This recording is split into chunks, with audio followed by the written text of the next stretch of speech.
예배 자리에 나오신 복인교회 성도님을 환영합니다. 우리가 이 시간 우리의 주인 되신 예수 그리스도를 바라보시면서 우리의 마음을 올려드리며 찬양하며 나가길 원합니다.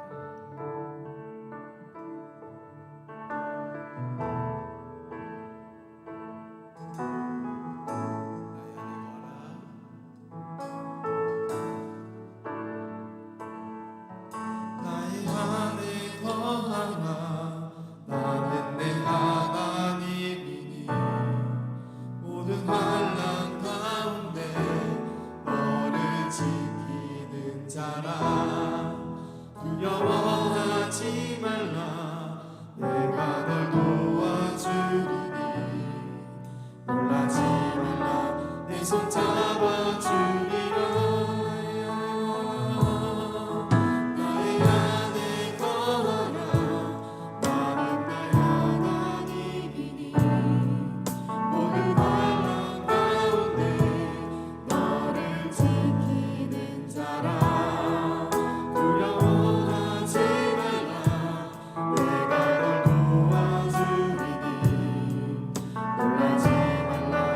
손 잡아주리라. 내가 너를 증명하여 불렀나니 너는 내 것이라. 내 것이라. 너의 하나님이라. 내가 너를 보배롭고 존귀하게 여기노라. 너를 사랑하는 내 여호와라.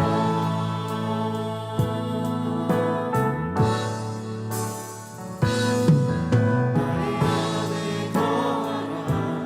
나는 내 하나님이니 모든 환난 가운데 너를 지키는 자라. 두려워하지 말라. 내가 널 도와주리니 놀라지 말라. 내 손 잡아주리라. 나의 안에 거하라. 나는 내 하나님이니 모든 환난 가운데 너를 지키는 자라. 두려워하지 말라. 내가 널 도와주리니 놀라지 말라. 내 손 잡아주리라. 내가 너를 증명하여 불렀나니 너는 내 것이라. 내 것이라. 너의 하나님이라. 내가 너를 보배롭고 존귀하게 여기노라. 너를 사랑하는 내 여호와라. 내가 너를 증명하여 불렀나니 너는 내 것이라. 내 것이라. 너의 하나님이라. 내가 너를 보배롭고 존귀하게 여기노라. 너를 사랑하는 내 여호와라. 내가 너를 증명하여 불렀나니 너는 내 것이라. 내 것이라. 너의 하나님이라. 내가 너를 보배롭고 존귀하게 여기노라. 너를 사랑하는 내 여호와. 증명하여 불렀나니 너는 내 것이라. 내 것이라. 너의 하나님이라. 내가 너를 보배롭고 존귀하게 여기노라. 너를 사랑하는 내 여호와라. 내가 너를 증명하여 불렀나니 너는 내 것이라. 내 것이라. 너의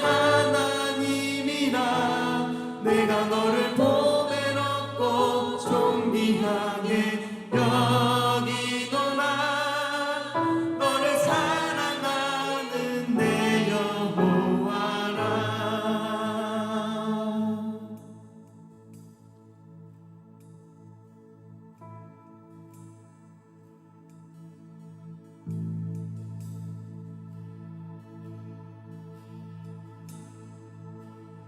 내 영혼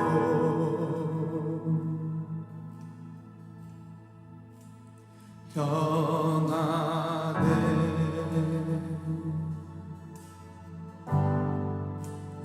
내 영혼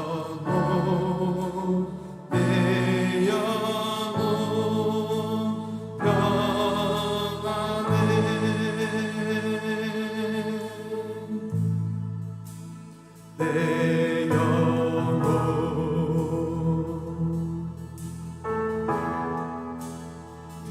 평안해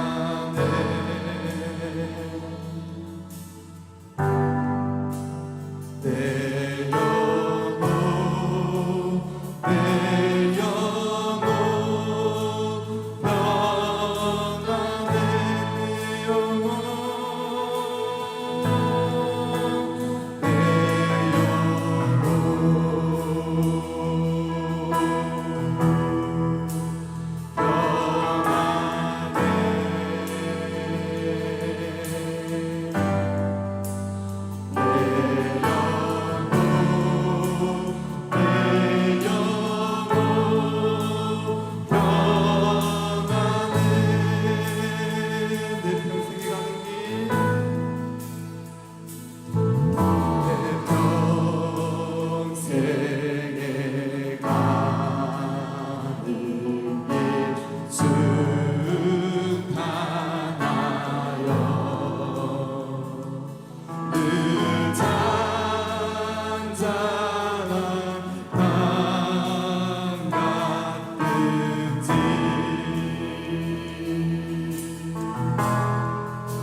내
내 영혼 내 영혼 평안해.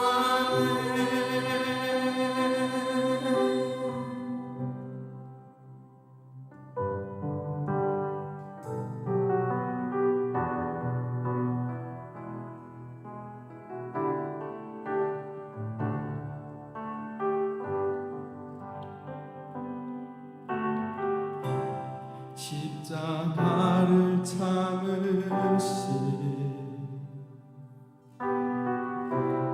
어린 양 예수,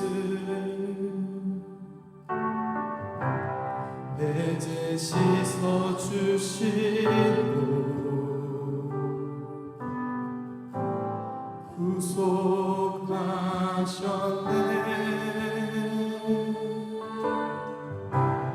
어둠을 물리치신 세상의 빛 예수, 영광의 빛 비추사 자유케 하시네.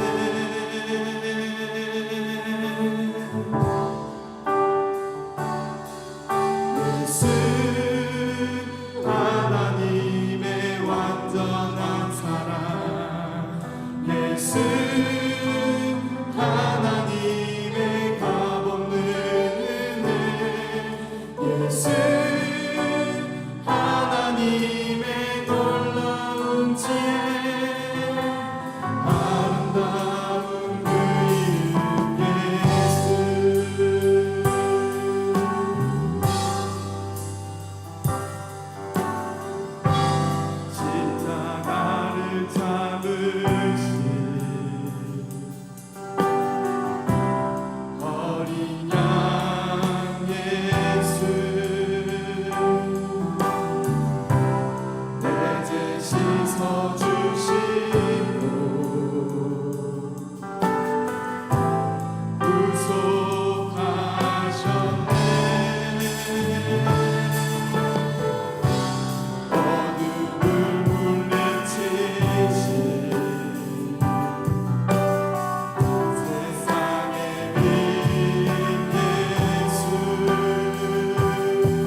주시옵소서. 무너진 삶의 모든 자리에 다시 주님을 기다립니다.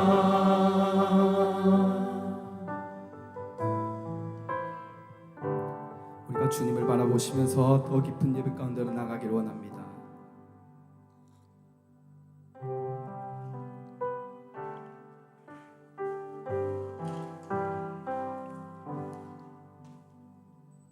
여호와를 경외하는 자들아 너희는 여호와를 의지하여라. 그는 너희의 도움이시오 너희의 방패시로다. 여호와께서 우리를 생각하사 복을 주시되 이스라엘 집에도 복을 주시고 아론의 집에도 복을 주시며 높은 사람이나 낮은 사람을 막론하고 여호와를 경외하는 자들에게 복을 주시리로다. 여호와께서 너희를 곧 너희와 너희의 자손을 더 번창하게 하시기를 원하노라.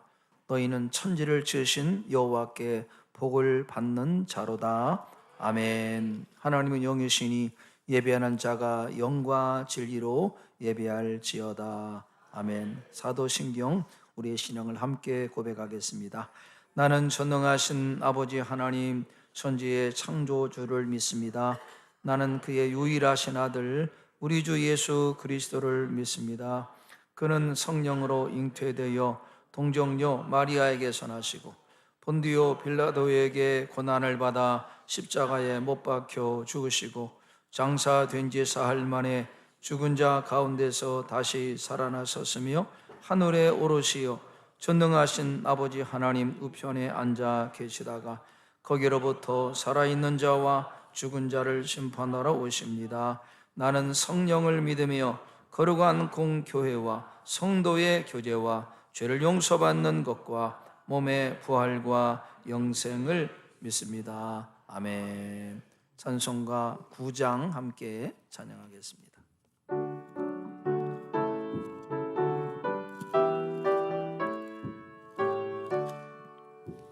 하늘에 가득한 영광의 하나님 온 땅에 충만한 존귀하신 하나님 생명과 빛으로 지혜와 권능으로 언제나 우리를 지키시는 하나님 성부와 성자와 성령 삼위의 하나님 우리 예배를 받아주시옵소서.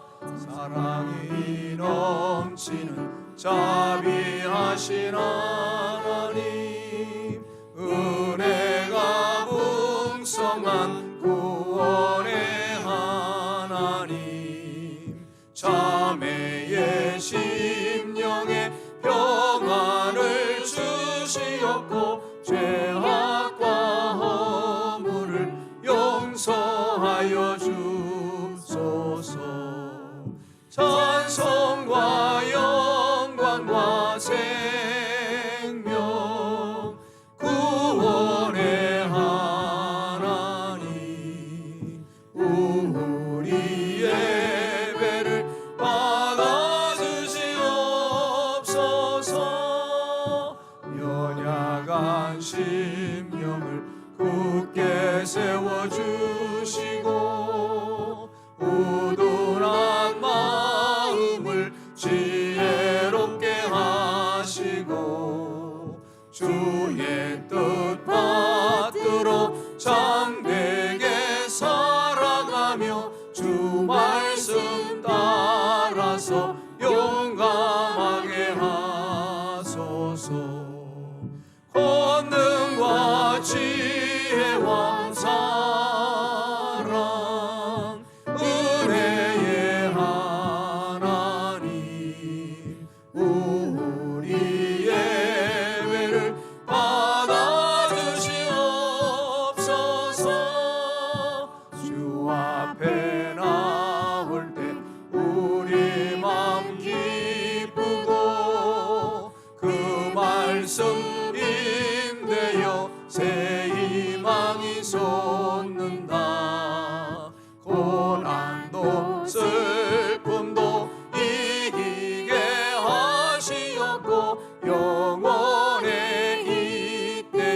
살아가게 하소서. 우리의 자랑과 기쁨 생명의 하나님, 우리 예배를 받아주시옵소서.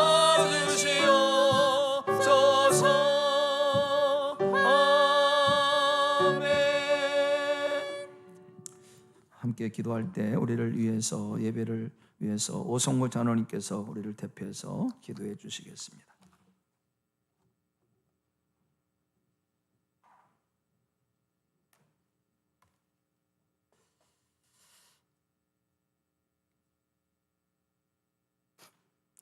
사랑과 은혜가 풍성하신 하나님 아버지, 온 마음과 정성을 다하여 예배드리게 하시니 감사드립니다. 하나님 홀로 영광 받아 주시옵소서.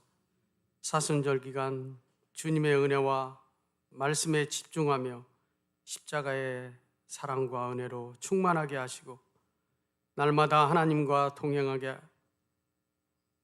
의지하고 말씀 따라 살게 하여 주시니 더욱 감사를 드립니다. 이 시간 말씀으로 충만하게 하시고 모든 성도들이 성령 충만하게 예배의 자리를 더욱 사모하게 하시며 우리를 살리시고 회복시키시는 놀라운 축복의 시간이 되게 하여 주시옵소서. 지난 한 주간 삶을 돌아보며 기도합니다. 알고 모르고 지은 죄를 용서하여 주시고 내 생각, 내 판단을 온전히 내려놓고 오직 성령의 뜻을 따라 행하는 저희 모두가 되게 하여 주시옵소서. 교회의 미래 세대와 우리 자녀들이 하나님의 말씀과 사랑으로 변화하여 예수님을 닮아가게 하시고 성령의 기름 부은 자녀들이 많이 세워지게 하시며 성경적 세계관과 가치관을 품은 인재들로 성장하게 하여 주시옵소서. 이 민족을 사랑하시는 하나님 아버지, 불쌍히 여겨주시고 우리 국민들의 안정과 국가 정치 경제 외교를 평안하게 하여 주시옵소서. 성도들의 육신의 건강과 마음의 평안을 위해 기도합니다. 영육간에 늘 강건하게 하시고 어디에 있든지 아프거나 다치지 않도록 늘 눈누자처럼 지켜주시옵소서. 병중에, 고통 중에, 치료 중에 있는 성도들 주님의 보혈로 속히 치료되게 하시고 마음이 상한 성도들 마귀가 틈타지 못하게 하시고 성령께서 위로하셔서 마음이 눈처럼 녹아져서 눈물로 주님 앞에 나오는 기적이 나타나게 하여 주시옵소서. 사랑하시는 담임 목사님에게 영육간의 강건함을 덧입혀 주시고 충만함을 더하여 주시옵소서. 목사님의 사역을 통하여 수많은 영혼들이 주님께 나오게 하시고 삶을 변화시키는 복음의 능력으로 아름다운 열매를 많이 맺게 하여 주시옵소서. 교회 창립 50주년 기념 부흥 성회로 31일부터 4월 3일까지 허락하신 하나님 감사합니다. 세우신 강사 목사님을 통하여 성령 충만, 말씀 충만, 은혜 충만, 믿음 충만함으로 덧입혀 주시고 온 성도들이 참석하여 믿음으로 다시 살아나는 생명의 열매를 풍성하게 맺는 기적의 부흥성회가 되게 하여 주시옵소서. 내일부터 시작되는 고난주간 부흥성회를 위한 특별 새벽기도회가 매일 새벽 5시 20분에 본당에서 드려집니다. 특별 새벽기도를 통하여서 온 성도들이 주님의 십자가 고난에 동참하여 처음 사랑을 회복시켜 주시고 기도로 승리할 수 있도록 모든 환경과 시간을 허락하여 주시옵소서. 특별히 31일 부활주일 옥장별 VIP 초청주일에는 새로 오시는 많은 영혼들을 참석하는 부활의 축제의 날이 되게 하여 주시옵소서. 이 귀한 시간 말씀을 선포하시는 사자 목사님께 성령으로 기름 부어 주셔서 말씀을 받는 우리 심령의 옥토밭에 심겨지게 하시고 깊이 뿌리내려서 아름다운 생명의 열매 맺는 능력의 말씀으로 인도하여 주실 줄 믿고 감사함을 드립니다. 오늘 또 예배를 위해 각자 맡은 자리에서 수고하며 헌신하는 모든 이들에게 크신 은혜 내려주시옵소서. 각자의 삶의 이유로 영상으로 예배드리는 성도들에게도 동일한 은혜를 베풀어 주시기를 원합니다. 찬양대와 성가대 찬양을 흠약하시고 크신 은혜 내려 주시고 하나님 홀로 영광 받아 주시옵소서. 우리의 소망과 사랑이 되시고 이 시간도 우리와 동행하시며 십자가에서 죽으시고 부활하신 예수 그리스도의 이름으로 간절히 기도하옵나이다. 아멘.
귀한 은혜로운 찬양 감사합니다. 오늘 우리가 함께 받을 하나님의 말씀은 신약 성경 로마서 3장에서 보겠습니다. 로마서 3장 27절에서 30절까지 한 절씩 교독하도록 하겠습니다. 그런즉 자랑할 때가 어디 있느냐? 있을 수가 없느니라. 무슨 법으로냐? 행위로냐? 아니라 오직 믿음의 법으로니라. 그러므로 사람이 의롭다 하심을 얻는 것은 율법의 행위에 있지 아니하고 믿음으로 되는 줄 우리가 인정하노라. 하나님은 다만 유대인의 하나님이시냐 또한 이방인의 하나님은 아니시냐 진실로 이방인의 하나님도 되시느니라.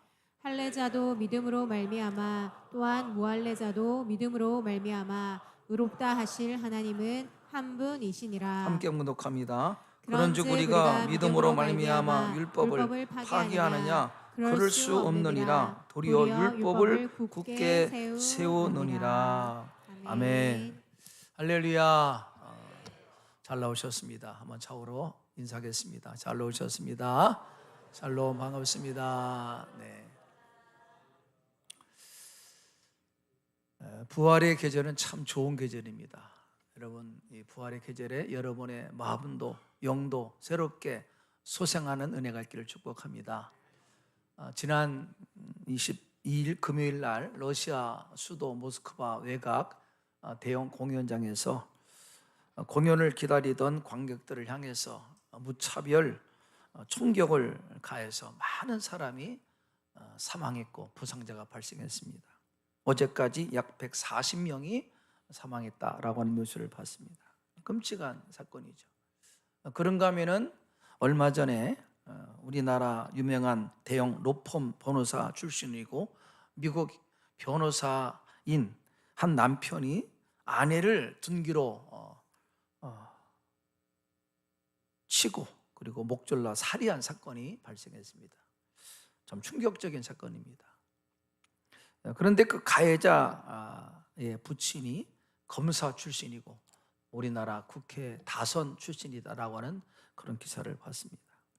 여러분, 이 전쟁과 테러와 살인과 폭력과 또 강간 이런 온갖 악하고 불의한 죄들은 아무리 사회가 문명적으로 더 나아지고 교육 수준이 높아지고 경이로운 세상이 돼도 죄성으로 가득한 인간이 존재하는 한 온갖 불의와 이 죄악들은 결코 사라지지 않습니다. 계속 발생합니다. 어쩌면은 점점 더 끔찍한 모습으로 계속 나타날 것입니다. 그래서 바울이 로마서에서 자주 표현하는 말 중에 하나가 인간은 죄 아래에 놓여 있다라고 하는 표현입니다. 죄 아래에 놓여 있다. 이 죄 아래라고 하는 그 원문의 뜻은 아래라고 하는 그 헬라어 휘푼데 그것은 멍에 아래에 놓여 있는 종들이다. 그런 의미를 갖고 있습니다. 다시 말하면 인간은 마치 쇠사슬에 묶여서 무거운 짐을 지고 종살이하는 노예처럼 죄의 권세와 손아귀에 꽉 붙잡혀서 평생을 그렇게 끌려다닌다. 그렇게 바울이 말씀합니다. 이게 성경의 인간에 대한 이해죠. 그래서 성경은 인간을 이렇게 이야기합니다. 인간은 전적으로 부패하고 타락한 존재다. 인간은 무능하고 어리석은 존재예요. 인간은 매우 절망적인 존재가 인간이다. 그렇게 성경이 말씀합니다.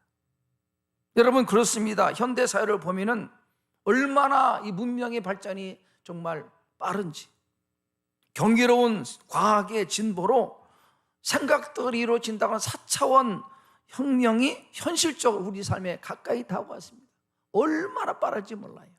요즘에는 식당에 가더라도 AI 로봇이 서빙을 다 합니다.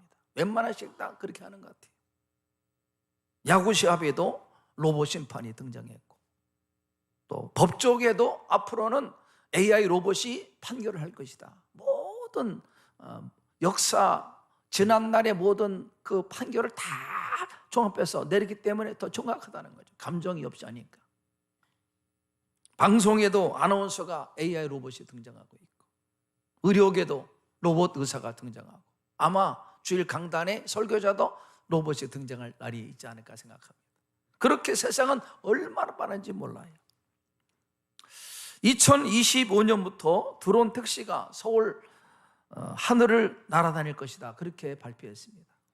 이미 국토부는 도심항공교통협의회를 구성해서 드론 택시 이착륙장, 도심항공터미널을 이미 건설하고 있다고 합니다.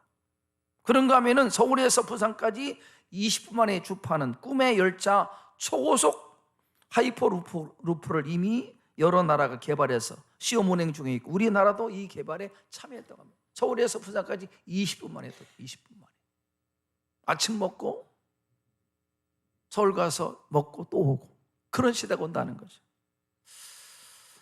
이렇게 인간이 이성과 지식과 과학의 힘을 이용해서 머지않아 이 땅의 환상적인 세상을 건설할지는 몰라도, 여러분, 그렇다고 해서 이 땅에 온갖 악하고 불의한 죄가 사라지는 것이 아닙니다.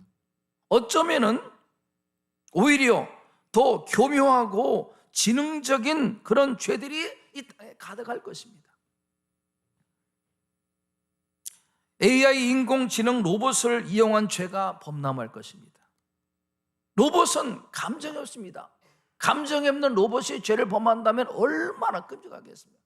어쩌면 지금 우리가 상상 못할 더 끔찍한 죄가 이 땅에 만연할 것입니다. 그래서 성경은 인간에 대해서 이렇게 말합니다. 인간은 죄의 권세에 매여서 마치 종처럼 끌려다니는 전적으로 부패하고 타락한 존재다. 인간은 지혜롭고 똑똑한 것 같지만 생각이 악하고 부패해서 자기 무덤을 파고 있는 무능하고 대단히 어리석은 존재가 인간이다. 그렇게 말합니다. 결국은 인간의 그 미래 종착점은 유토피아가 아니라 파멸과 죽음과 하나님의 무서운 심판과 영원히 꺼지지 않는 형벌을 향해 달려가는 절망적 존재가 인간이다. 그렇게 성경은 말씀. 이것이 성경이 말하는 인간의 실존, 하나님이 보는 인간의 현주소가 이렇다는 겁니다. 겉으로 볼 때는 화려하고 대단한 것 같고 얼마나 과학 문명이 빠르게 진행돼도 결국은 하나님 앞에 절망적 존재가 인간이다. 그렇게 말합니다. 이런 인간의 모습은 지금까지 바울이 로마서에서 계속 반복해서 말한 이야기입니다. 더 절망적인 것은 인간 스스로는 이 근원적인 절망의 수렁에서 빠져나올 수 없다는, 스스로는 안 된다는 거예요. 인간 스스로는. 그래서 세상은 점점 겉으로는 화려하지만은 영적으로 보면은 점점 깊은 수렁에 빠져들고 있는 것이 세상입니다. 그 증상이 무엇입니까? 물질 문명과 과학 문명이 날로 발달하고 세상이 점점 화려해지고 좋아지지만 인간은 갈수록 영적으로 정신적으로 허무에 빠지고 불안해하고 두려움에 빠져들고 있습니다. 점점 뭔가 허무해요. 사상은 좋아지는데 인간의 마음은요 뭔가 불안합니다. 점점 수렁에 빠져들고 있는 것을 볼 수 있습니다. 이러한 허무와 두려움과 불안감에서 벗어나기 위해서 여러 가지를 시도합니다. 돈을 더 벌면, 더 높은 지위에 올라가면, 성공하면, 출세하면, 그래서 쾌락을 추구합니다. 아니면 고행, 미신, 여러 가지 종교를, 그러나 자기 스스로 위안이 될지 몰라도 죄로 인한 하나님을 떠난 인간이 안고 있는 이 허무와 공허와 두려움과 불안에서 결코 빠져날 수 없다는 겁니다. 그런 것들이 우리를 건질 수 없다는 거예요. 더 허무에 깊은 수렁에 빠져들게 됩니다. 그래서 세상은 물질과 과학 문명의 발달로 더 살기 좋아지는데 신경질환, 계통의 약물이 과거보다 엄청나게 많아졌답니다. 그만큼 인간의 마음이 불안하다는 거죠. 세상은 좋아지는데 마음은 불안하고 공허하고, 하나님을 떠나 죄의 수렁에 빠져서 두려움과 불안과 허무에 빠져있는 인간의 모습을 우리가 볼 수 있습니다.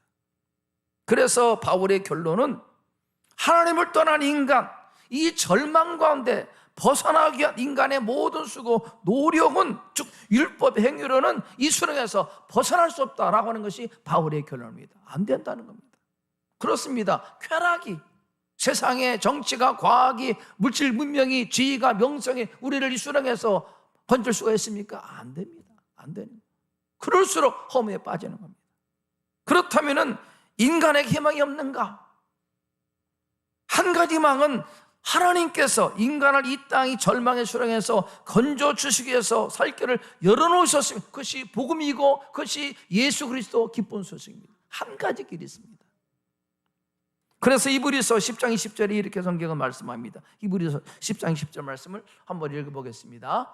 그 길은 우리를 위하여 휘장 가운데로 열어놓으신 새로운 살 길이요, 휘장은 곧 그의 육체니라. 새로운 살 길을 주님이 열어놓으셨다 말씀합니다. 곧 예수 그리스도로 말미암아 얻는 구원의 길, 예수님의 십자가를 믿음으로 말미암는 구원의 길, 이것이 살 길이다. 그렇게 성경 말씀. 요한복음 14장 6절에 주님은 그렇게 친히 말씀했습니다. 읽겠습니다. 예수께서 이르시되 내가 곧 길이요 진리요 생명이니 나로 말미암지 않고는 아버지께로 올 자가 없는, 내가 길이요 진리요 생명이다. 주님이 친히 말씀하셨어요.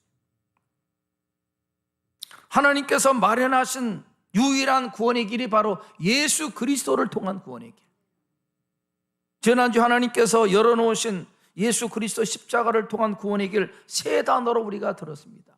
속량과 화목제물과 은혜라고 한다. 이것이 우리를 향한 하나님의 구원의 길입니다. 속량과 화목제물과 은혜. 속량은 당시 노예 시장에서 통용되는 단어입니다. 속량, 노예에게 몸값을 지불하고 권리를 산다. 값을 지불하고 자유인이 되게 하는 것, 속량. 값을 지불한다. 속량. 우리는 죄의 권세에서 매여서 종노릇하는 인생입니다. 아무도 여기에 대해서 아니할 수 없어요. 그래서 죄의 값으로 죽음과 심판과 영원한 형벌을 받아야 마땅한 존재가 인간인데, 그런 우리들의 죄값을 예수님께서 십자가에서 신이 다 갚았다. 속량하셨다. 주님이 피 흘리시고 몸을 지킴으로 우리가 받을 죄값을 주님이 대신 갚았다. 속량했다는 것. 로마서 3장 24절 말씀 읽겠습니다. 그리스도 예수 안에 있는 속량으로 말미암아 하나님의 은혜로 값없이 의롭다 하심을 얻은 자 되었느니라. 속량. 에베소서 1장 7절 읽겠습니다. 우리는 그리스도 안에서 그의 은혜의 풍성함을 따라 그의 피로 말미암아 속량 곧 죄 사함을 받았느니라. 이사야 53장 6절 읽겠습니다. 우리는 다 양 같아서 그릇 행하여 각기 제 길로 갔거늘 여호와께서는 우리 모두의 죄악을 그에게 담당시켰다. 주님에게 우리의 죄값을 다 담당히 시켰다. 그것이 속량 구원인 것입니다. 그래서 예수님께서 십자가상에서 마지막 하신 말씀, 다 이루었다. 무슨 뜻입니까? 내가 값을 갚았다. 빚을 갚았다. 헬라어로 테텔레스타이, 빚을 갚았다. 무슨 빚입니까? 우리가 처리해야 될 죄값, 그 죄의 빚을 주님이 대신 갚았다.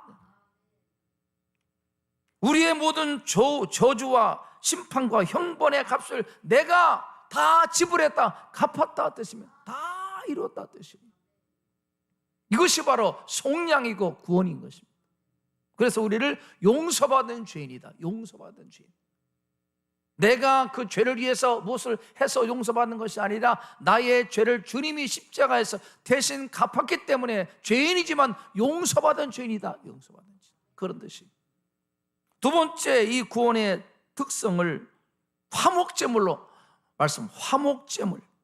로마서 3장 23절을 보니까 모든 사람이 죄를 범하였음에 하나님의 영광에 이르지 못했다.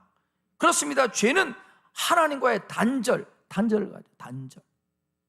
하나님의 사랑, 우리를 위해서 예비한 하나님의 풍성한 계획을 알지 못하게 하는 것이 죄입니다. 죄. 그래서 하나님과 원수처럼 살게 합니다. 영광에서 떠났다는 것이 그럽니다. 영광에서 떠났다. 죄로 말미암아 하나님과의 관계에서 단절되었다 뜻이죠. 그런데 하나님께서 허락하신 새로운 살길, 예수 그리스도로 말미암아, 예수를 믿음으로 말미암아 얻는 구원의 길은 이 문제를 해결하신 것입니다. 단절된 관계를 주님이 열어놓으신 것입니다. 예수님께서 십자가에서 죽으심으로 하나님과 원수된 우리를 하나님과 화목하셨다. 관계를 열어놓으셨다. 예수님께서 하나님과 우리 사이에 다리를 놓으셨다. 다리. 중간에 막힌 담을 허무셨다. 그렇게 성경은 말씀합니다. 그것이 십자가입니다.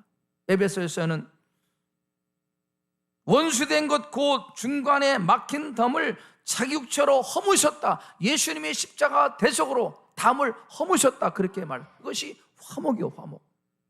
그래서 죄인인 우리가 하나님의 은혜의 보좌 앞에 나아갈 길을 주님이 열어놓으셨다. 그렇게 성경은 말씀합니다.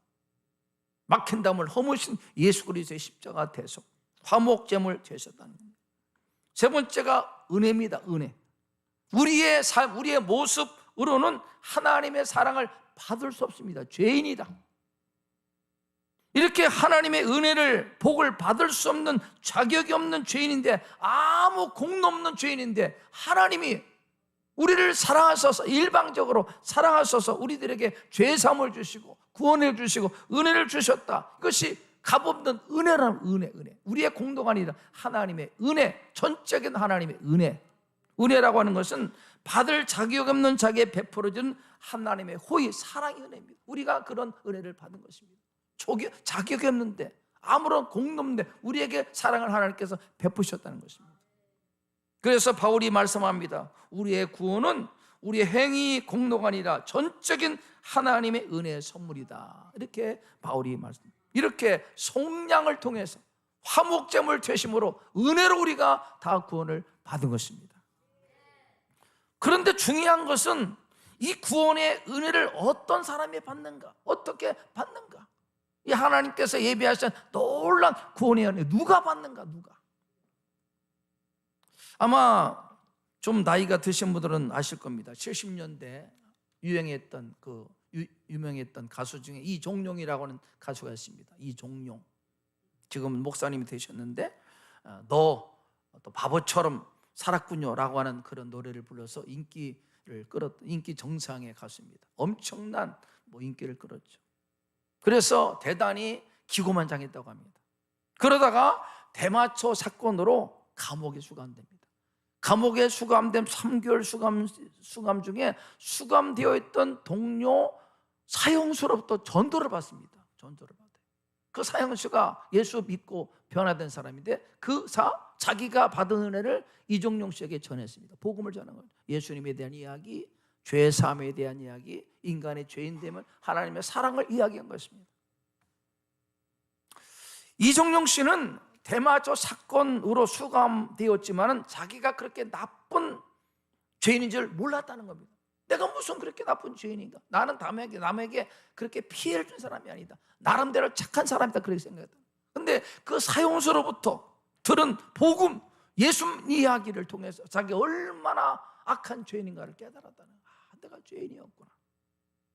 그래서 수감 중에 자인의 죄인됨을 인정하고 주님을 영접했습니다.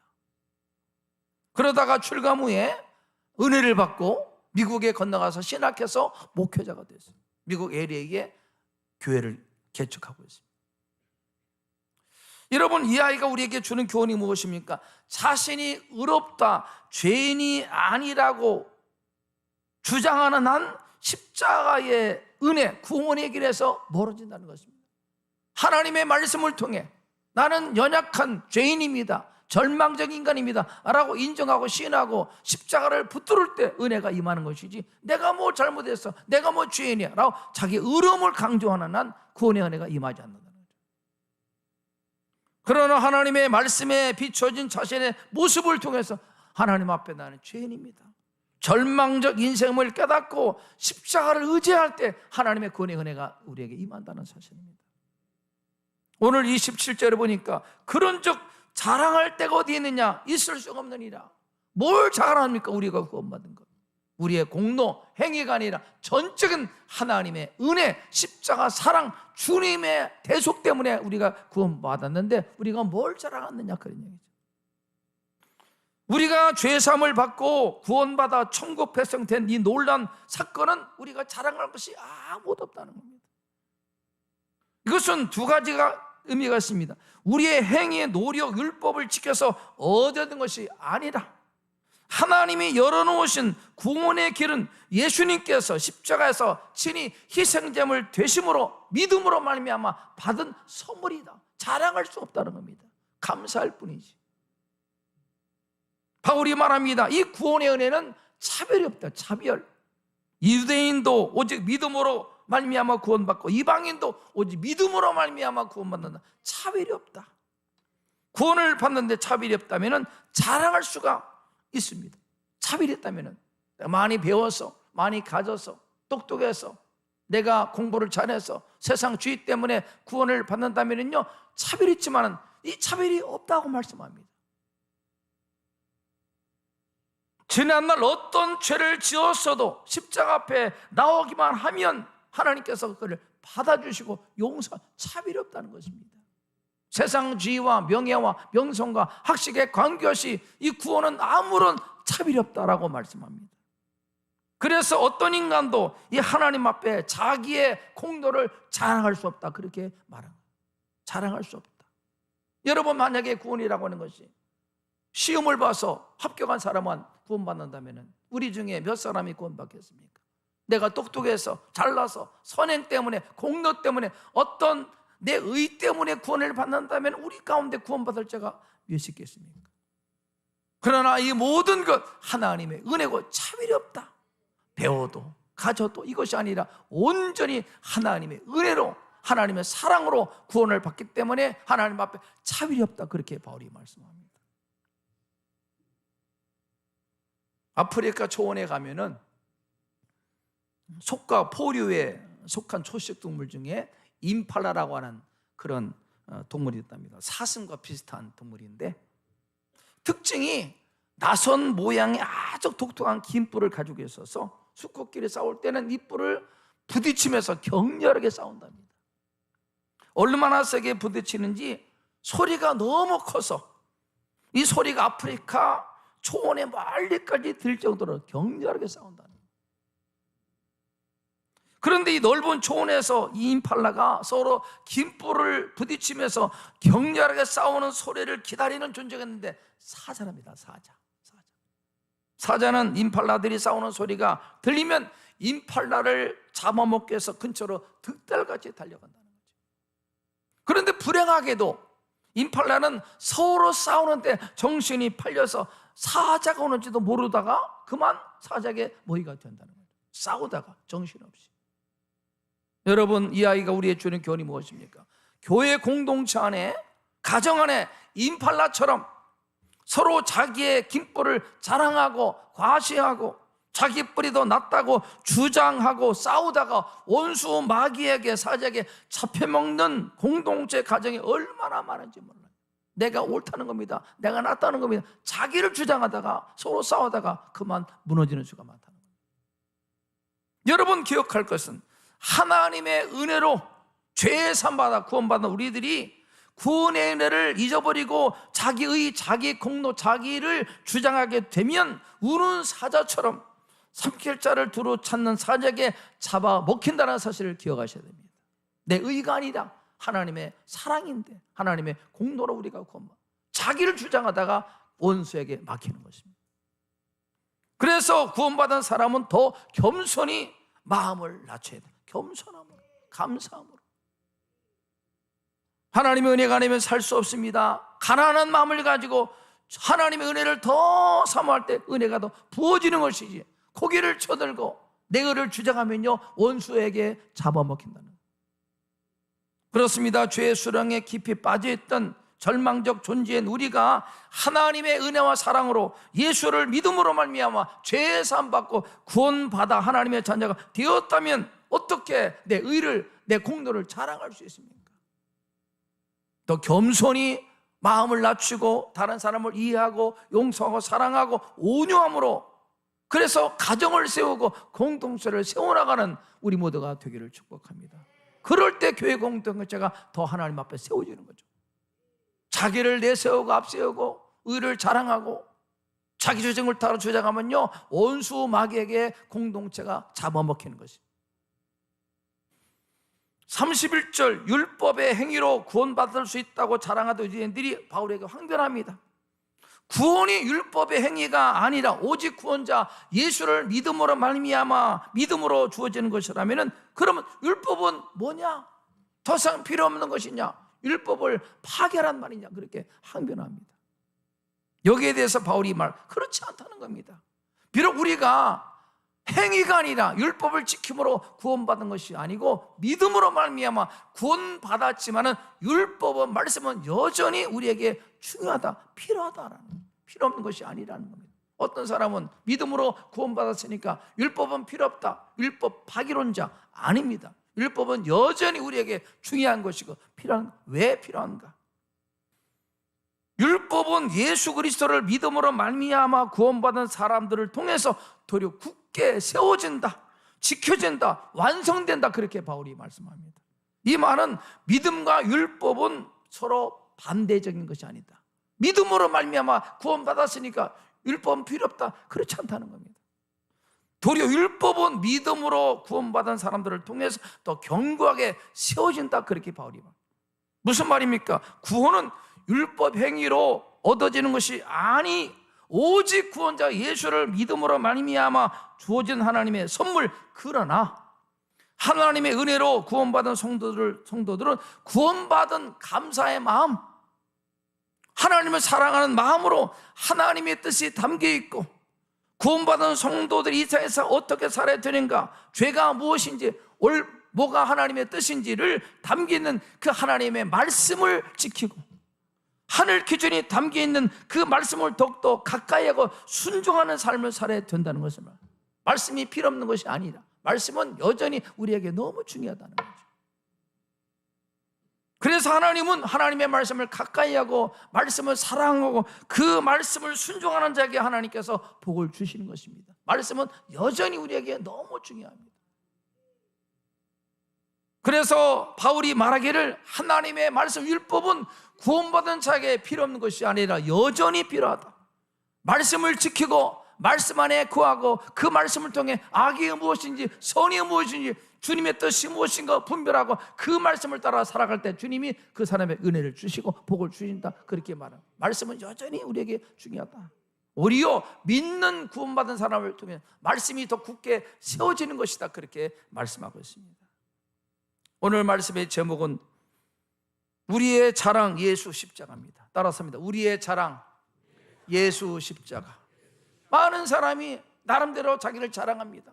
학력을 자랑하고 지식을 자랑하고 가진 것 부항을 자랑하고 경력을 자랑합니다. 그러나 우리 구원받은 사람의 자랑은 오직 예수 그리스도. 이 편지를 쓴 바울은요, 사실 예수 만나기 전에 자랑할 것이 참 많은 사람이 있어요. 그의 학식, 그의 어떤 배경, 그의 실력, 율법으로 완전한 사람, 자랑할 것이 많은 사람인데 다메섹에서 주님을 만나고 나서 바울은요 자랑이 바뀌었습니다. 나는 오직 예수 십자가만을 자랑하겠다. 왜? 그것이 구원이니까. 그동안에 자랑했던 학식이, 자기 어떤 경력이 자기를 구원 못하는데 예수 만나고 나니까 오직 예수만이 내 구원자, 유일한 구원자. 이제부터 나는 오직 예수 십자가만 자랑하겠다, 그렇게 고백하는 것입니다. 우리 성도님들, 우리가 은혜로 구원받았습니다. 점점 세상은 어두워져가고 절망적으로 빠져듭니다. 이때 우리가 붙들 것이 무엇인지 오직 예수 십자가밖에 없습니다. 나를 구원하신 예수 십자가, 얼마나 감사하지. 바울처럼 세상 것 자랑하지 말고 예수 자랑하고 예수를 전하고 그 그리스도 예수 안에 거하는 복된 삶을 살아가는 우리 모든 성도 될 수 있기를 주의 이름으로 축복합니다. 예수 십자가, 우리를 구원한 하나님의 능력, 예수만 자랑하는 우리 부경 성도 다 될 수 있기를 주의 이름으로 축복합니다. 기도드리겠습니다. 세상은 날로 좋아집니다. 얼마나 편리한지. 점점 화려해지고 귀한 세상이 되고 하겠습니다. 그러나 영적으로 정신적으로는 더 절망에 빠져들고 있습니다. 두렵고 허무하고 불안하고 죄가 얼마나 가득한지 넘쳐납니다. 끔찍한 죄가 점점 넘쳐납니다. 무엇이 소망입니까? 어떻게 인간을 구원합니까? 과학이, 정치가, 교육이, 물질 문명이 세상을, 우리를 구원할 수 없습니다. 오직 하나님이 마련하신 구원의 길, 유일한 구원의 길 예수 그리스도밖에 없습니다. 그래서 바울은 예수 십자가를 자랑한다 고백합니다. 우리가 의지할 것 예수밖에 없습니다. 우리의 자랑 예수밖에 없습니다. 또 십자가 주님 의지하십시오. 그 말씀 안에 거하십시오. 예수 붙들고 예수 자랑하는 우리 성도 되기를 바랍니다. 하나님 아버지, 말씀을 통해 점점 어두워져가는 세상 속에 우리의 희망, 소망이 무엇인지 알려주심을 감사합니다. 이 구원의 은혜, 예수를 통한 믿음으로 말미암아 받은 은혜, 구원, 우리가 선물로 받았습니다. 얼마나 감사한지. 우리의 노력으로, 행위로, 공로로 의로 받은 것이 아니라 하나님의 사랑, 하나님의 은혜로 이 구원을 받았습니다. 이 구원의 소중함 잊지 않고 늘 감사하며 십자가 붙들고 십자가 자랑하는 우리의 삶 될 수 있도록 도와주시옵소서. 예수 자랑하는 인생 되도록 주님 역사에 주시옵소서. 그렇게 하실 주님을 찬양합니다. 할렐루야. 예수님의 이름으로 기도드리옵나이다. 아멘. 함께 찬송가 260장 부르겠습니다.